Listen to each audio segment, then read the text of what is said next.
There's a horse.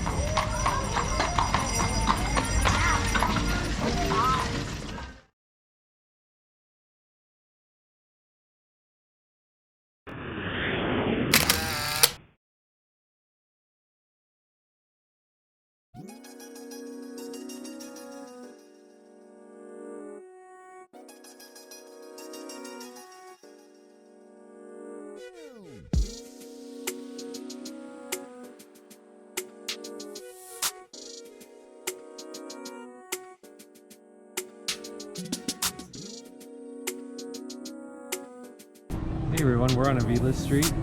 We're checking out the Night of Lights, and oh my god, there are a lot of people here. I mean, we've been to a past couple of these, but never to the extent that it's been now.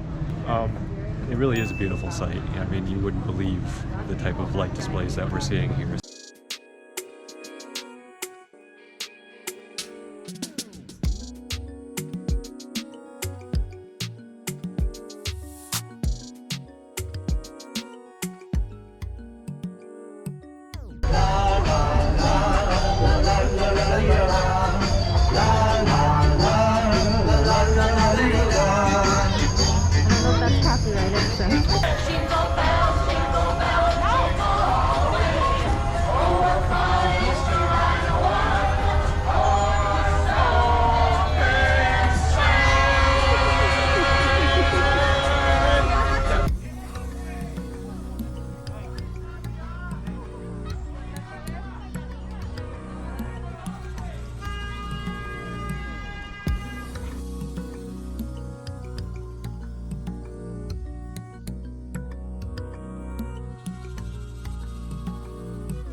Hey Michael, it's the love tree.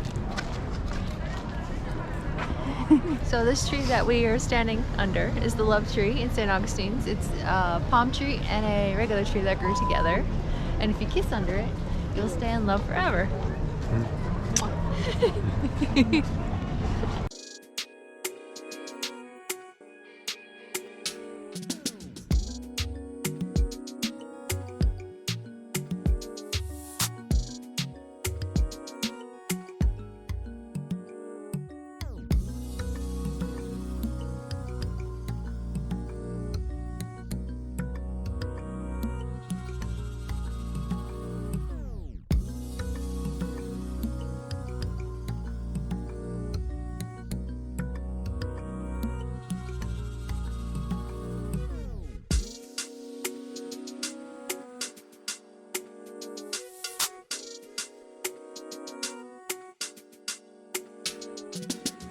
Hey everyone, we finished looking at some of the Nights of Lights here. We're going to be here for a few days, so we may pick up some more shots along the way. It was really beautiful. There was a lot to see. We even talked to a couple of the vendors that were walking around, and they have a lot to offer here. As you can see behind me, we got a lot of traffic going in and out of the city. I believe a lot of people are wrapping up their visit for the day, but we're heading back to our room now, and we would I think we're going to call it a night here. Yeah, definitely recommend staying. I definitely recommend staying here, yeah. Yeah, staying in a hotel room instead of being like these guys all stuck in this traffic. Yeah. Definitely, you want to stay in the hotel room. It's a madhouse. It's worth especially. the money. Yes. So, hope you enjoyed See you tomorrow. it. Thank you.